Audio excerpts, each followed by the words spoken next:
ओम गण श्री महागणेशाय नमः। जय माता दी। राधे राधे। दोस्तों, कैसे हैं आप सब। दोस्तों, आज की इस वीडियो में हम बात करेंगे कि अगर नवरात्रि में आपको कन्या ना मिले तो आप अपने घर पर ही कन्या पूजन कैसे करें, जिससे आपके नवरात्रि के व्रत और पूजन का पूर्ण फल आपको प्राप्त हो सके और माता रानी की कृपा आप पर बनी रहे। दोस्तों, माता रानी के नाम पर कमेंट बॉक्स में जय माता दी अवश्य ही लिखें। दोस्तों, आज हम आपको कन्या पूजन के 5 ऐसे उपाय बताने जा रहे हैं जिन्हें करने से आपको कन्या पूजन का पूर्ण फल प्राप्त होगा। इन 5 उपायों में से आप कोई भी एक उपाय अपनी सुविधा के अनुसार कर सकते हैं। जो भी उपाय आपको सरल लगे आप वह अवश्य ही करें। दोस्तों, कन्या पूजन के इन तरीकों को जानने के लिए आप हमारी इस वीडियो को एंड तक अवश्य देखें।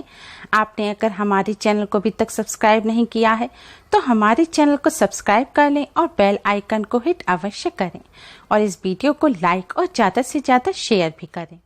दोस्तों, नवरात्रि में जितना महत्व माता रानी की पूजा, कलश स्थापना और व्रत का होता है, उतना ही महत्व कन्या पूजन का भी होता है।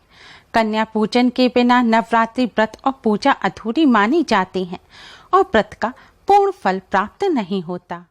यही वजह है माता रानी के भक्त नवरात्रि में कन्या पूजन करके ही माता रानी के व्रत और पूजन को संपन्न करते हैं। अधिकतर लोग दुर्गा अष्टमी और महानवमी के दिन कन्या पूजन का आयोजन करते हैं, लेकिन आजकल कन्याएं नहीं मिलती। इसलिए अगर कन्या ना मिले तो इस स्थिति में आप कन्या पूजन कैसे करें। इसके लिए पहला तरीका यह है कि आपके घर में जो भी कन्या हो, आपकी बेटी हो, भतीजी हो या कोई भी कन्या हो, आप उन्हें ही माता रानी का रूप मानकर कन्याओं को भोजन कराकर कन्याओं का पूजन करें और उन्हें दक्षिणा दें। आप गिनती की चिंता ना करें, जितनी भी कन्या आपके घर में हो आप उन्हीं का पूजन करें। लेकिन यह ध्यान रखें, कन्याओं की उम्र 10 वर्ष से अधिक नहीं होनी चाहिए। यानी कि जिन कन्याओं को मासिक धर्म नहीं हुआ है आप केवल उन्हीं का पूजन करें और जितनी भी कन्याएं हैं उन्हें नव दुर्गा माँ का रूप मानकर उनका पूजन करें।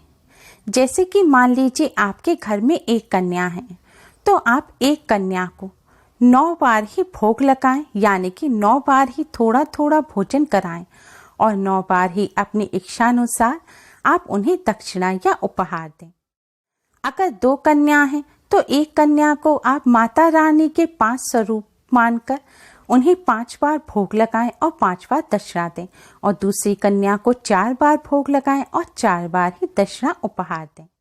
इस तरह आप अपने घर पर ही कन्या पूजन कर कन्या पूजन का पूर्ण फल प्राप्त कर सकते हैं। अगर घर में एक भी कन्या ना हो तो कन्या पूजन करने के लिए सबसे पहले आप हलवा, पूरी, खीर जो भी आप अपनी श्रद्धा अनुसार बनाना चाहें वह भोजन बनाएं। भोजन में प्याज लहसुन ना डालें।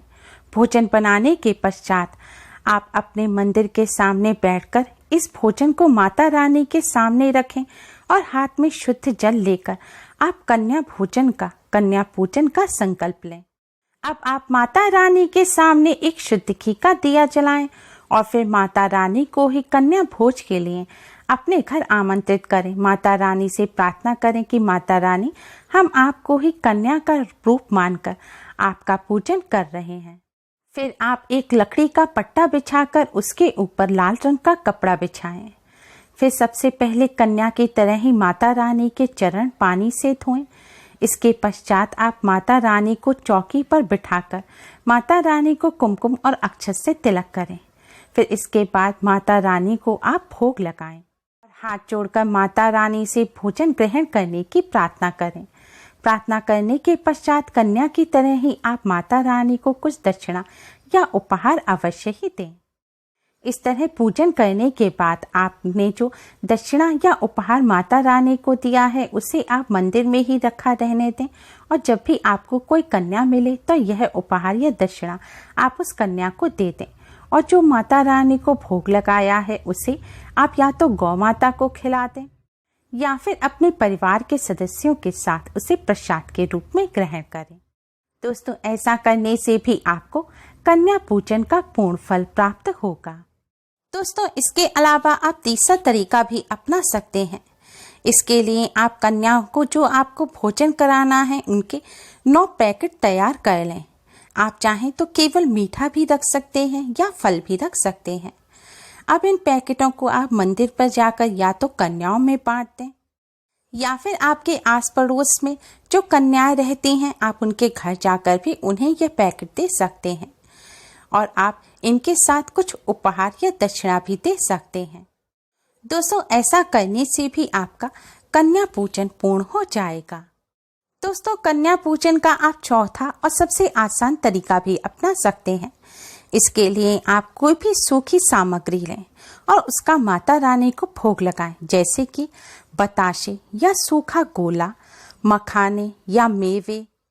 अगर यह भी ना हो तो आप चावल, आटा, चना वगैरह भी ले सकते हैं और इन चीज़ों का ही आप माता रानी को भोग लगाएं और इन चीज़ों के 9 अलग अलग पैकेट तैयार कर दें। इनमें दक्षिणा भी अवश्य रखें। अब इन पैकेटों को आप मंदिर में ही रखा रहने दें और जब भी आपको कन्या मिले तब आप यह पैकेट उन कन्याओं को दे दें या फिर आप माता रानी के मंदिर में जाकर भी इन्हें भेंट कर सकते हैं। दोस्तों, अगर आप यह भी ना कर सकें तो इससे भी आसान एक तरीका यह है कि आप कन्याओं को जो भी भोजन कराना चाहते हैं, जो भी उपहार या दक्षिणा देना चाहते हैं, उसके हिसाब से आप रुपए निकाल लें। आपको 9 कन्याओं के हिसाब से रुपए निकालने हैं। अब इन रुपयों को आप माता रानी के चरणों में अपने घर के मंदिर में रख दें और माता रानी से प्रार्थना करें कि यह रुपए मैंने कन्या पूजन के लिए निकाले हैं, आप हमारे कन्या पूजन को स्वीकार करें। इस तरह प्रार्थना करने के बाद आप इन रुपयों को कभी भी जाकर या तो माता रानी के मंदिर में दान पात्र में डाल दें या फिर आप इन रुपयों को किसी कन्या को भी भेंट में दे सकते हैं।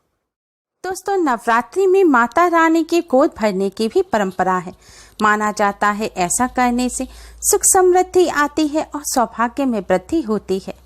आप गोद भरने की रस्म भी अपने घर पर ही कर सकते हैं। इसके लिए एक चुनरी में जो भी आप पर सुहाग की सामग्री, मेहंदी, महावर, बिंदी, कंघा या जो भी श्रृंगार की सामग्री है वह सब आप चुनरी में रखकर माता रानी को भेंट करें। ध्यान रखें, चुनरी में इन सामानों के साथ आप थोड़े से रुपए भी अवश्य रखें और यह सभी सामान आप मंदिर में रखा रहने दें।